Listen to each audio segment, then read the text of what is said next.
Indonesia is the most beautiful land in the universe.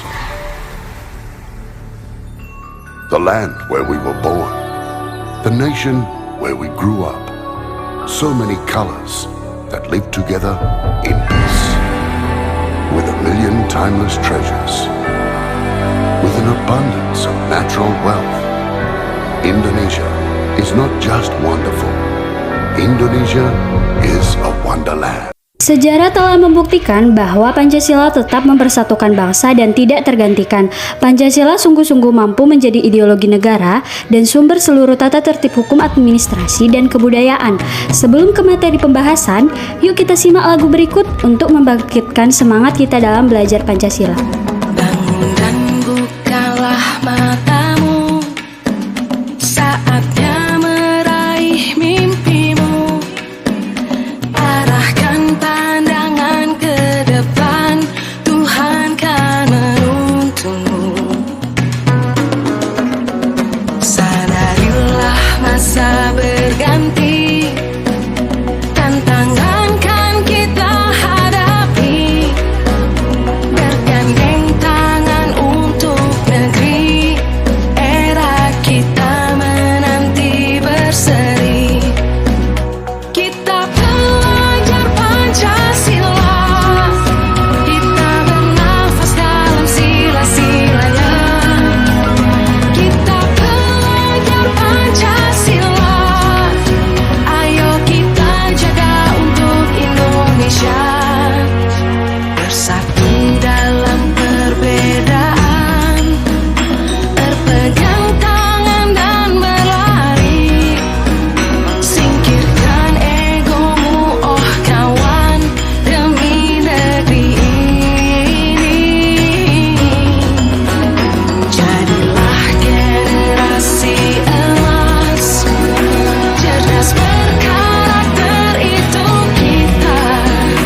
Berjuang dan harus berani, kita terus torehkan prestasi.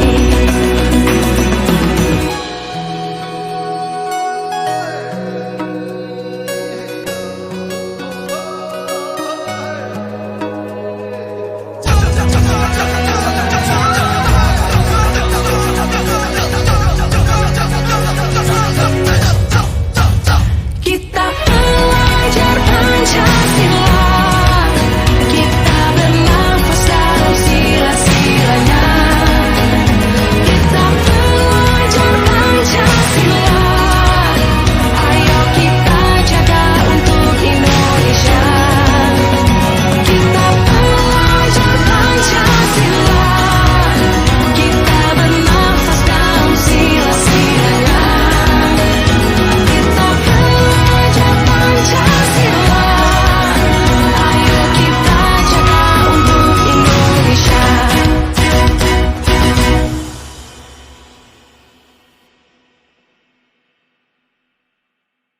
Nah, bagaimana tanggapan teman-teman mengenai lagu tersebut?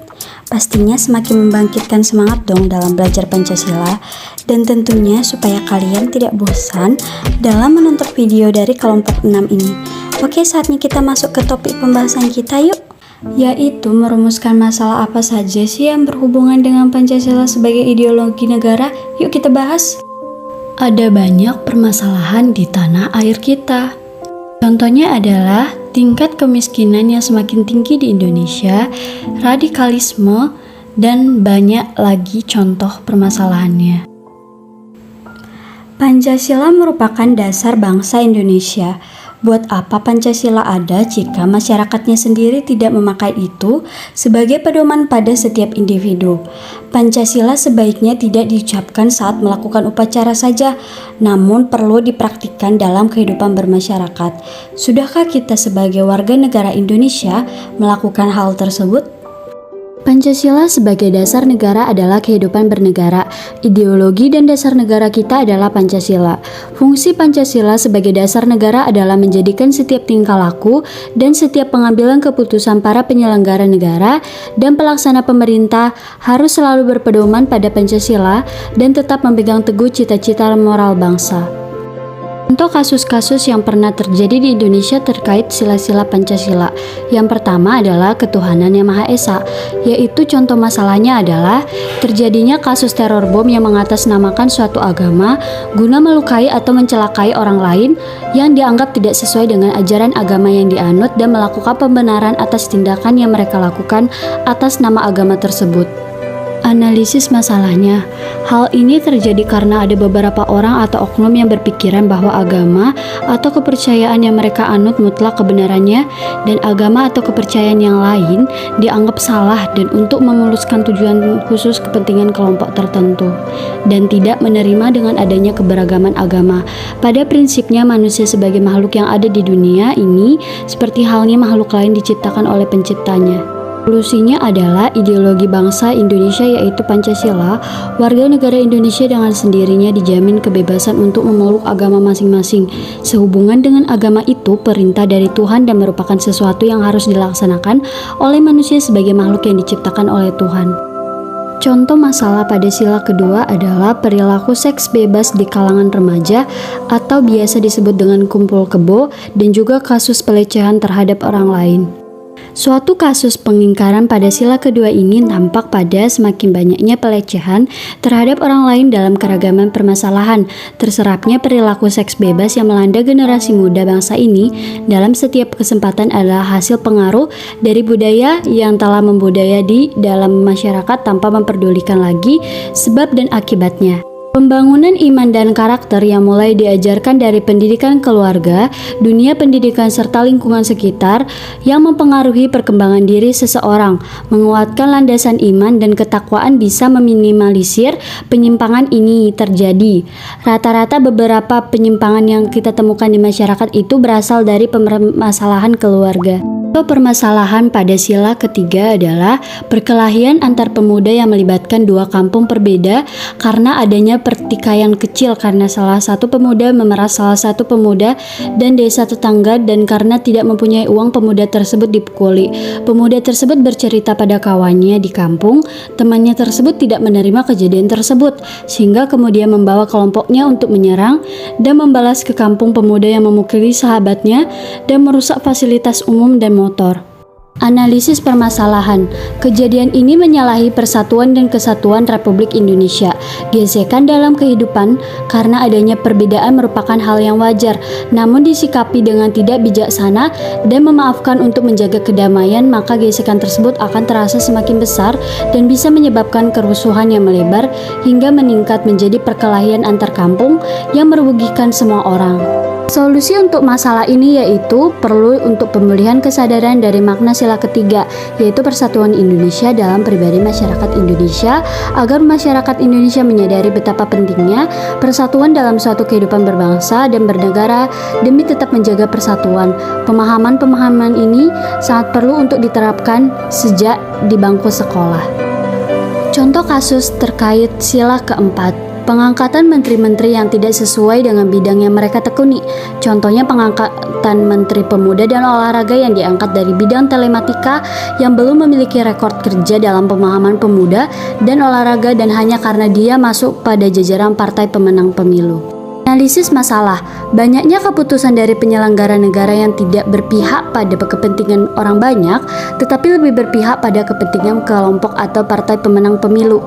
Demikian juga dalam memutuskan suatu permasalahan yang menyangkut kehidupan orang banyak, di mana diharapkan terjadi suatu kemufakatan. Namun dalam implementasinya penuh dengan intrik-intrik tertentu dalam pola kerjanya dan berkolaborasi memperhitungkan bagi hasil sesamanya hingga menimbulkan suatu silang pendapat, dan dengan demikian hasil akhir akan dipercutkan melalui suara terbanyak. Solusi untuk masalah ini adalah partai pemenang pemilu tidak seharusnya hanya berpihak pada kepentingan golongan, namun juga harus berpihak pada aspirasi rakyat yang mereka bawa. Contoh masalah terkait sila yang kelima, yaitu keadilan sosial bagi seluruh rakyat Indonesia, yaitu korupsi, kolusi, dan nepotisme merupakan penyelewengan terhadap sila kelima pada Pancasila. Analisis masalah. Berkuasanya kelas-kelas dominan yang menguasai pengendalian pasar perekonomian Indonesia, semakin terpuruknya jalan perekonomian kerakyatan yang mendukung tumbuhnya industri kecil menengah, semakin suramnya jalan angan-angan rakyat untuk menambahkan hidup sejahtera demi keadilan bagi seluruh rakyat Indonesia dengan jalan dukungan terrealisasinya perekonomian kerakyatan itu semakin jauh dari harapan rakyat. Karena pada kenyataannya kesejahteraan hanya bisa dinikmati sebagian kecil dari kelompok rakyat yang telah dekat dengan kekuasaan, sehingga orang-orang ini dengan leluasanya mencampur adukan antara kepentingan sendiri atau kelompoknya dengan kepentingan rakyat, padahal hasilnya demi kenyangnya perut mereka sendiri. Solusinya adalah penegakan hukum dan adil oleh penegak hukum tanpa unsur konspirasi dan berpihak pada salah satu golongan akan meminimalisir tindakan korupsi. Kejujuran dan rasa keadilan yang harus diterapkan oleh semua pemegang kekuasaan akan menciptakan keadilan pada masyarakat. Penyimpangan ideologi Pancasila dapat terjadi kapan saja dan di mana saja, apapun itu bentuknya.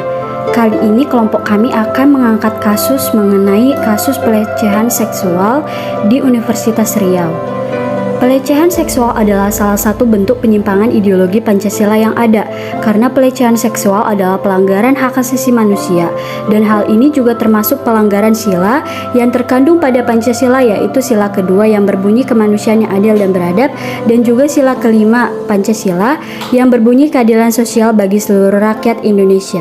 Pelecehan seksual ini dapat terjadi di mana dan kapan saja, baik secara kita sadari maupun tidak kita sadari, dan seringkali pelecehan ini dapat berupa kekerasan yang merupakan tindakan kriminal. Ditinjau dari sila-sila Pancasila, pelecehan seksual jelas menyimpang.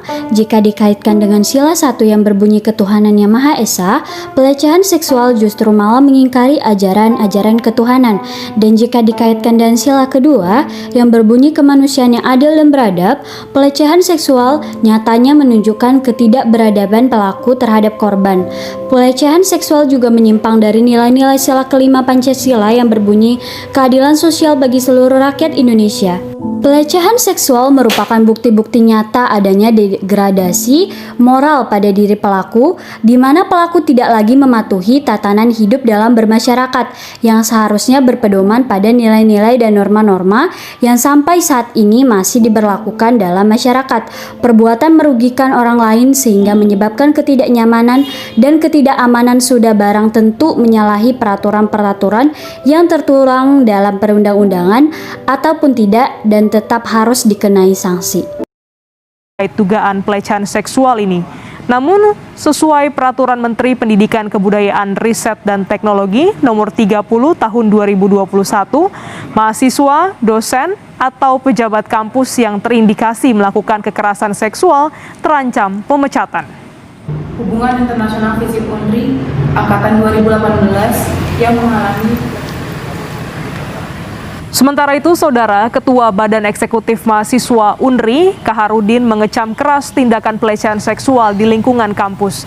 Pihaknya juga mendesak pihak Rektor Unri untuk menindaklanjuti terkait laporan mahasiswa tersebut. Itulah hal yang terjadi bahwa hari ini pelecehan seksual di lingkungan kampus terjadi, dan saya selaku Presiden Mahasiswa BEM Universitas Riau mengatakan bahwa mengecam keras segala tindakan pelecehan seksual di lingkungan kampus seperti itu. Saat ini kita sedang mendesak Rektor Universitas Riau agar dapat menindaklanjuti terkait tentang laporan ini, dan terkait Seperti apa tindak lanjut dugaan pelecehan seksual di Universitas Riau? Kita sudah terhubung dengan jurnalis Kompas TV, Michiko Frisdeo di Pekanbaru Riau. Selamat siang, Michiko. Terkait dugaan pelecehan seksual di kampus Unri, seperti apa investigasi pihak kampus? Wanis dan saudara, selamat siang. Sejak mencuatnya kasus ini ke permukaan dan juga mendapatkan atensi dari berbagai pihak, termasuk juga publik figur, hingga saat ini dari pihak kampus, baik dari pihak rektorat ataupun pihak dekan dan Fakultas Ilmu Sosial dan Teknologi Universitas Riau belum ada memberikan keterangan resminya.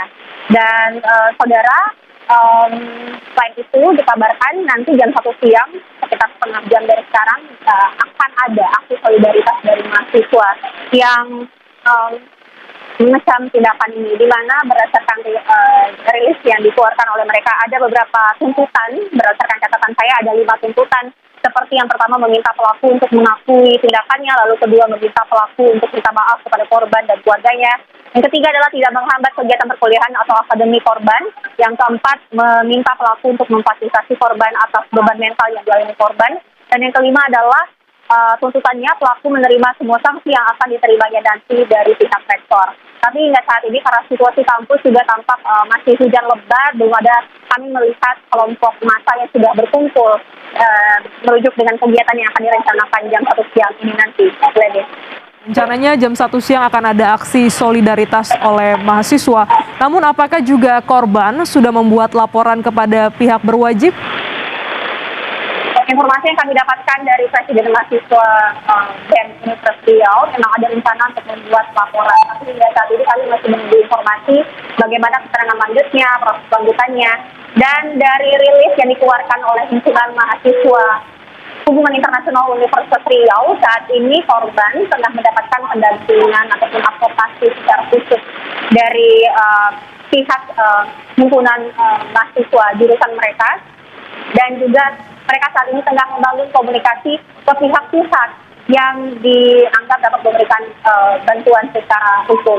Dan ini serta saudara, kami masih menantikan bagaimana respon dari pihak universitas, pihak fakultas, dan juga kita masih memantau saat ini bagaimana kelompok massa yang akan melakukan aksi solidaritasnya jam 1 siang nanti. Ya, terima kasih jurnalis Kompas TV Michiko Frisdeo atas laporan Anda langsung dari Universitas Riau.